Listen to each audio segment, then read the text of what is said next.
Acaba de terminar la entrega del Balón de Oro y vamos a hablar no solamente del Balón de Oro, sino también de los premios que se han otorgado al mejor arquero de la temporada, al Golden Boy de la temporada y al mejor entrenador, que eran las 4 ternas en las cuales había participación de al menos un argentino.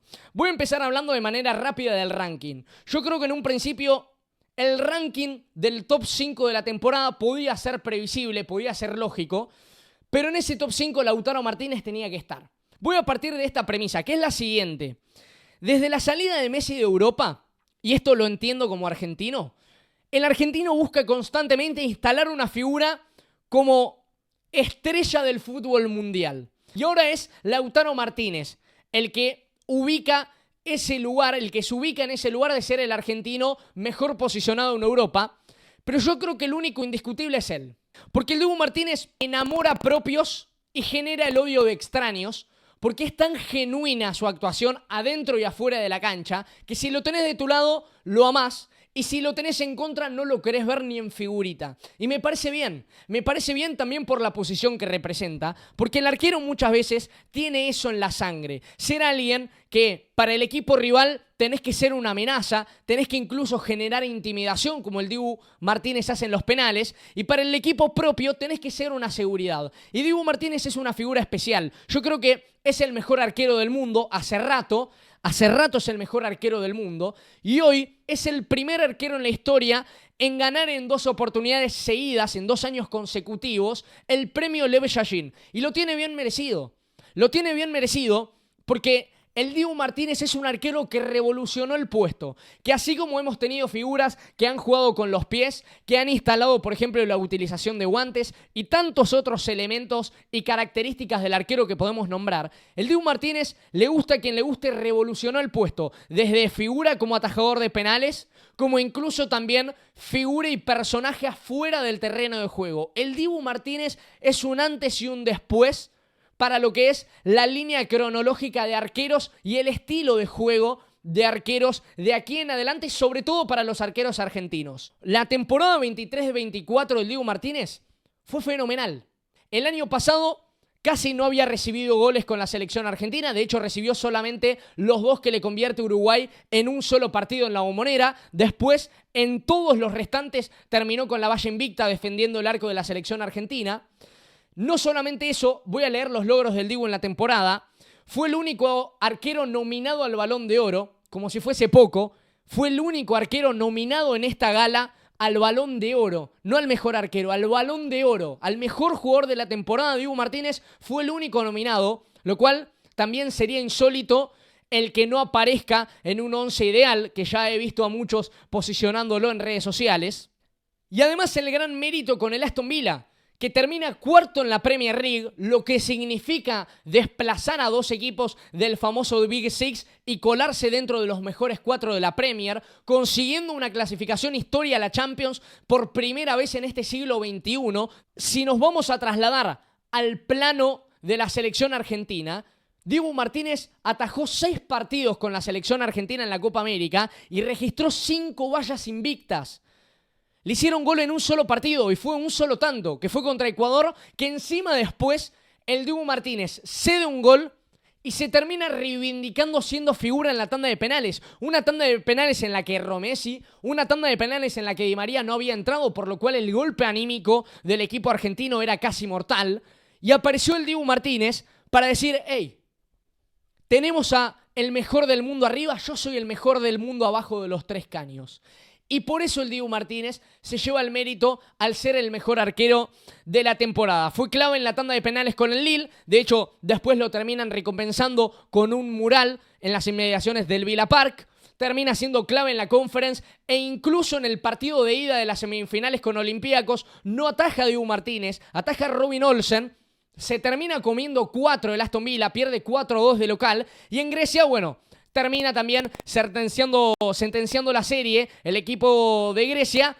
Pero bueno, ¿cuánto más podía hacer Dibu en una serie que ya estaba de por sí 2-0 abajo? Y en siguiente instancia, repaso los números del Dibu en la temporada. 47 partidos jugados, 15 vallas invictas para el arquero que vistió el buzo de excelente manera del Aston Villa y lo clasificó a una Champions, y de la selección argentina que le valió para ser bicampeón de América. Pasando al Balón de Oro, no hay que dejar de lado, y acá es donde quiero empezar a hacer lo más recto posible y lo más imparcial, aunque no me va a salir, porque claramente soy argentino y voy a ser parcialmente argentino.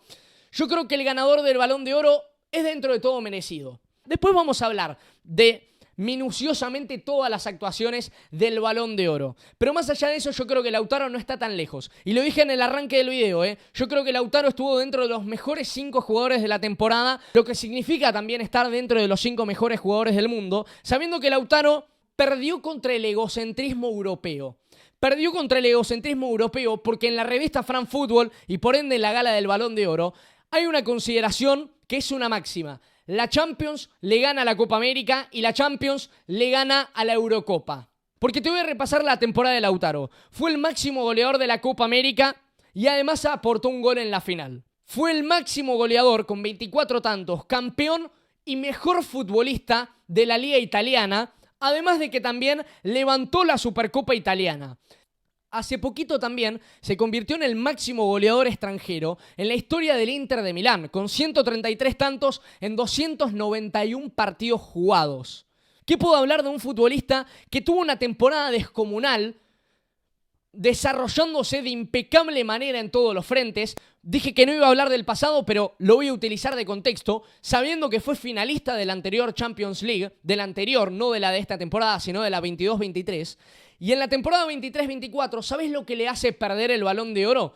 Que él es quien erra el penal que termina dejando afuera al Inter de Milán ante el Atlético de Madrid. No había manera que alguien le arrebate a Lamine Yamal ser el Golden Boy de esta temporada por la fantástica Eurocopa que hizo y por el muy buen desempeño a nivel clubes, que además él termina saliendo en la serie contra el Paris Saint-Germain con un resultado positivo, lo saca Xavi Hernández del partido y después el París lo da vuelta y lo termina eliminando el Barcelona en Montjuic. Yendo a Alejandro Garnacho, que es del hombre que yo quería hablar más allá de Lamine Yamal, yo creo que la temporada de Garnacho es muy buena, pero no le alcanza para ser la mejor promesa del mundo.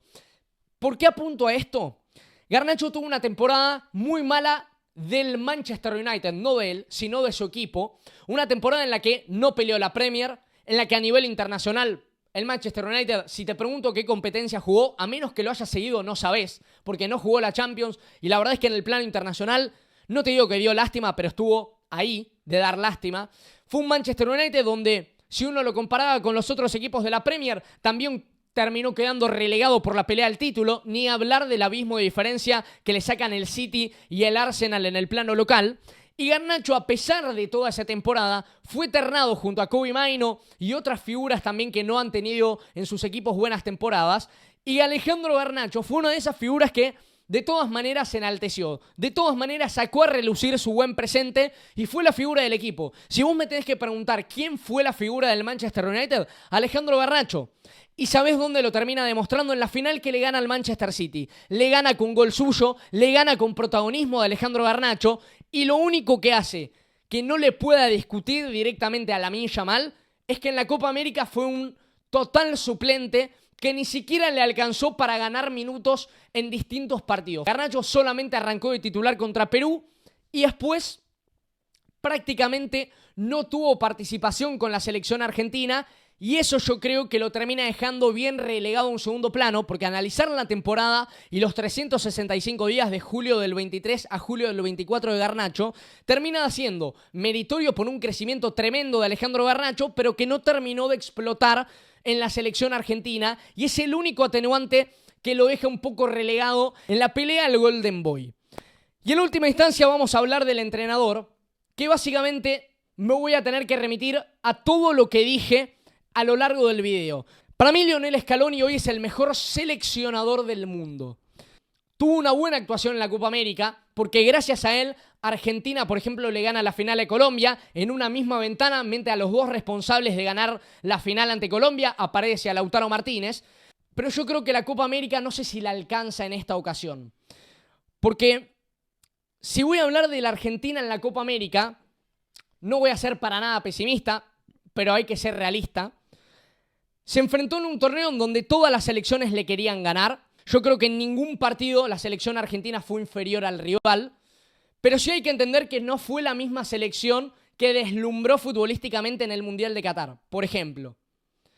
Y ese bajón de calidad, que para mí no fue un bajón de calidad de la selección argentina, sino que fue que el resto subieron un escalón para poder competirle. Hubo una cuota de motivación de Chile, de Perú, de Canadá, de Ecuador y de Colombia en la Copa América para hacerle partido a la selección y termina quedando evidenciado con la victoria de Colombia en Colombia por eliminatorias. Y ese bajón futbolístico que también tuvo con Venezuela, por ejemplo Argentina, termina relegando un poquito a Lionel Scaloni de pelear en premio y para mí lo termina ganando el hombre que era lógico que lo gane. De todas las ternas, y con esto ya cierro, de todas las ternas que se han dado en la gala del Balón de Oro, yo creo que la única discutible a favor de los argentinos es el Balón de Oro, pero que aún así, si uno va a repasar todos los factores, se cae de maduro de que todas las ternas yo creo que estuvieron bien premiadas. Desde el Dibu Martínez como mejor arquero, desde Garnacho peleando un lugar en el Golden Boy, pero sabiendo que Lamine Yamal tuvo mejor temporada. En el Balón de Oro, lamentablemente, la magnífica temporada de Lautaro Martínez termina pesando simplemente por una cuestión de criterio europeo, porque si me preguntás, yo creo que hasta incluso la temporada de Lautaro Martínez, te discuto si fue mejor que la de Vinicius, Bellingham y otros nombres que lo superaron en el ranking.